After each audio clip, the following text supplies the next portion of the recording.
Okay. Start Act 2, Scene 3. As you can see, we're with Friar Lawrence. He's a priest. He's a monk. He's with a basket. He's in his own garden, like in his church or the church courtyard or the wherever he is. He's in his garden. He's picking flowers, and he's gonna do a lot of talking. As you can see, this is probably the biggest bit of the play so far. He's gonna, as he's picking flowers, he's going to talk about the flowers and talk about kind of how that relates to human nature, and then he will relate that to whenever Romeo shows up. So here we go.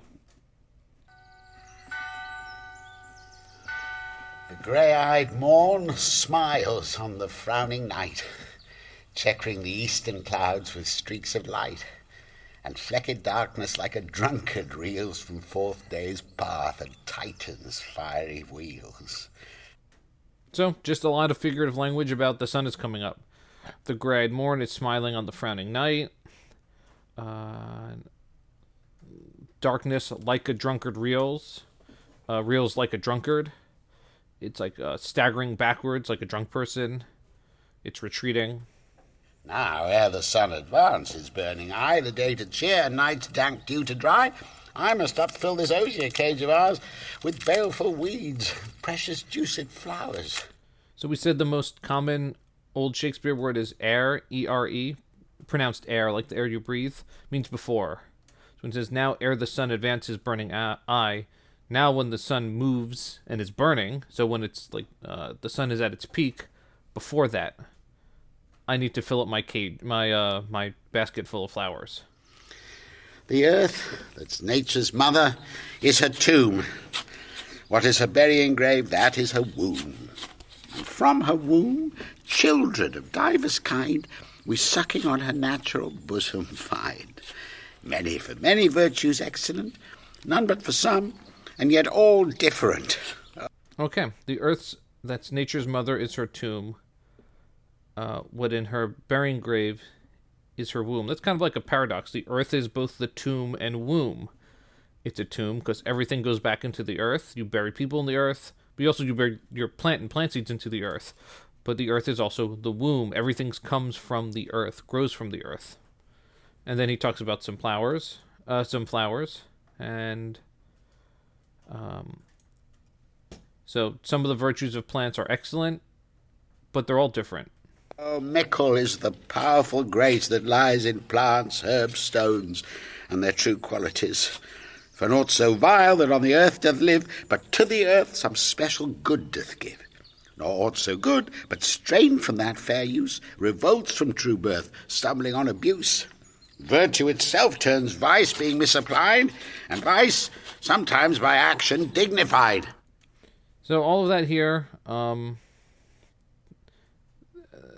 plants and things on earth have good and bad qualities.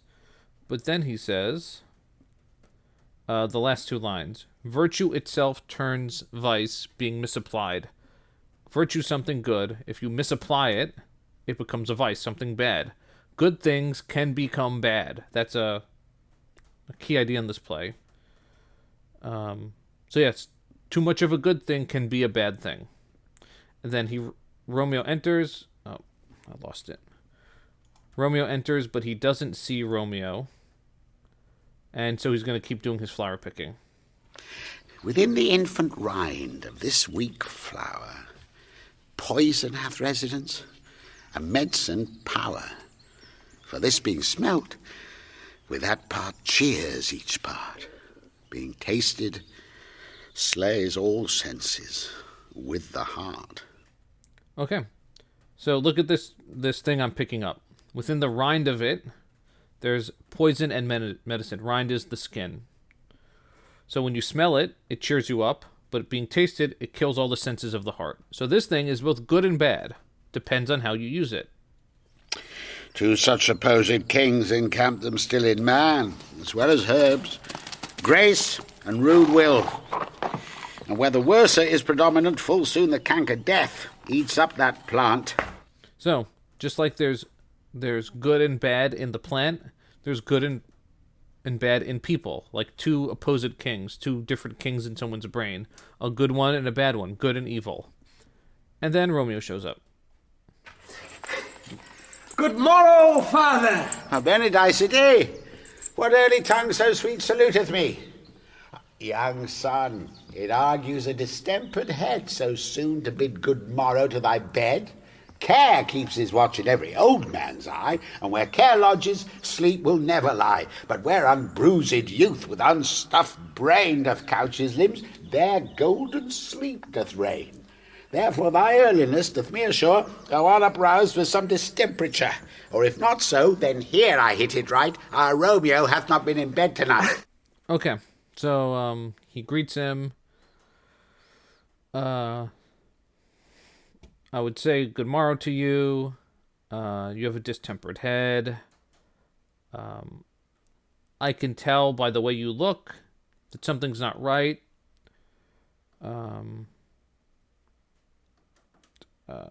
Or if not so, then I hit it right. I'm guessing correctly. Romeo hath not been in bed tonight. Let me guess, you haven't been in bed tonight. And then Romeo replies with, That last is true. The sweeter rest was mine. God you're correct. pardon sin. Was thou with Rosaline? That's funny. God pardon sin. That's like, God forgive you.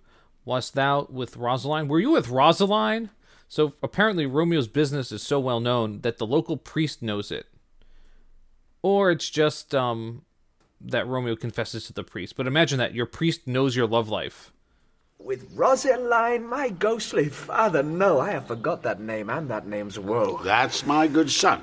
But where hast thou been then? I'll tell thee ere thou ask it me again.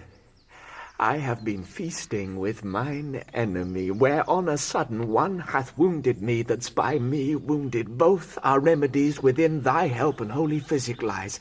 I bear no hatred, blessed man, for lo, my intercession likewise steads my foe. Again, what does Romeo do? He answers in confusing ways. So, where hast thou been then? Where have you been? I'll tell thee ere thou ask me again. I'll tell you before you ask me again. I've been feasting with my enemy. Okay, whatever that means. Whereon a sudden one hath wounded me. One of them wounded me, that's by me wounded. One of them wounded me, and I wounded one of them. Which is vague. And then... yeah. And then Friar Lawrence is like, huh? What the heck? Be clear. Plain, good son, and homely in thy drift. Riddling confession finds but riddling shrift. I can't give you advice if you're going to riddle with me. And finally, maybe the first time in his life, Romeo's going to be clear. Then plainly know my heart's dear love is set on the fair daughter of rich Capulet. As I'm set on Juliet. mine on hers, so hers is set on mine, and all combined, save what thou must combine by holy marriage. Well, So, we combined our love. Now you need to combine our love with marriage. When and where and how we met, we wooed, and made exchange of vow. I'll tell thee as we pass, but this I pray, that thou consent to marry us today. All right. That's actually a pretty good summary. We met, we wooed, we made exchange of vow. So we met, we wooed, we fell in love, we made exchange of vow, we promised to marry each other. I probably should have said this in the last scene. Shakespeare didn't live in a written world. They lived in an oral world. Things are spoken. Contracts are spoken. So if you say something out loud, that's kind of your binding word. Now, we don't take that seriously. What we take seriously is it written in a contract that has your name signed on it, that the government will enforce. It's not like that back then. And then he asked them to marry us today, to marry them today. And then, of course, Friar Lawrence is going to be shocked. holy St. Francis, what a change is here! Is Rosaline, that thou didst love so dear, so soon forsaken? Young men's love then lies not truly in their hearts, but in their eyes. All right, that's actually a pretty good commentary. Holy St. Francis, like, holy mackerel. Is Rosaline, that thou didst love so dear, now soon forsaken? Did you forget about the one you loved, like 12 hours ago? Young men's love then lies not truly in their hearts, but in their eyes. Ooh, that's powerful. Young men love with their eyes, not with their hearts. Jesu Maria, what a deed of brine hath washed thy sallow cheeks for Rosaline! How much salt water thrown away in waste to season love, that of it doth not taste. The sun not yet thy sighs from heaven clears. Thy old groans ring yet in mine ancient ears. Lo, here upon thy cheek the stain doth sit of an old tear that is not washed off yet. So here he's making fun of him. Brine is like salty water. You washed your cheeks with brine for Rosaline. You cried a lot for her. How much salt water throw away and waste? How much water did you like leak out of your face and wasted? The sun has not. The sun is not yet clear from heaven, so like a day hasn't even passed, and thy old groans yet ringing in mine ancient ears. And I still remember, like 24 hours ago, you talking about Rosaline in my ancient ears, my ears that have heard everything. And then he says, lo, here upon thy cheek, on your cheek, the stain doth sit. There is a stain of an old tear that is not washed off yet. Your tears are still like wet on your face from the crying. That's of course metaphorical, but he means you were just in love with Rosaline. If e'er thou wast thyself, and these woes thine, thou and these woes were all for Rosaline. And art thou changed? Pronounce this sentence then. Women may fall when there's no strength in men. Women may fall when there's no strength in men. How are women supposed to be strong if men can't even be strong? It's me oft for loving Rosaline. For doting, not for loving, pupil mine. So you chided me for loving Rosaline? Well, no. I chided you for doting, not loving, for pretending to be in love, not actually being in love. And badst me bury love. Not in the grave to lay one in, another out to have. I pray thee, chide not. She whom I love now doth grace for grace and love for love allow. The other did not so. Oh, So grace for grace and love allow. She loves me back. The other did not so. So no, the other one didn't love me. Yeah, I admit that now. But this one loves me. she knew well thy love did read by rote, that could not spell. But come, young waverer, come go with me.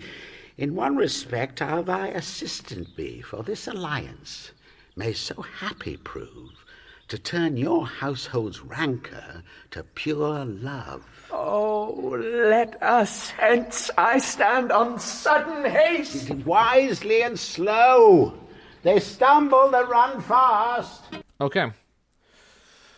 So, right here. Come with me, go with me. In one respect, I'll thy assistant be. There's a syntax there. I'll be thy assistant. I'll be your assistant.